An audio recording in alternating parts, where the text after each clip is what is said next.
என்ன நீ வாங்க சமையல் பார்க்கலாம். எல்லாமே செஞ்சுருக்கேன்.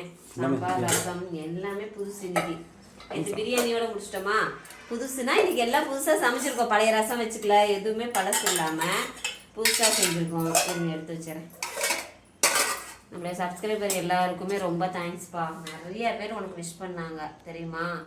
ராகவா பாண்டியன், ராமகிருஷ்ணன் நிறைய பேர் விஷ் பண்ணியிருக்காங்க. ரம்யா நிறைய பேர் சொல்ல போனால் ரொம்ப சந்தோஷம் அது எனக்கு.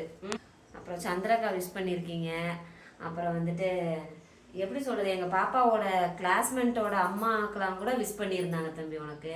அஸ்திதா அம்மா, ஹரிஹரசுதனோட அம்மாலாம் கூட விஷ் பண்ணியிருந்தாங்க. அக்கா அண்ணனுக்கு சொல்லிடுங்க அப்படின்னு சொல்லிட்டு. அதெல்லாம் ரொம்ப சந்தோஷமாக இருந்தது.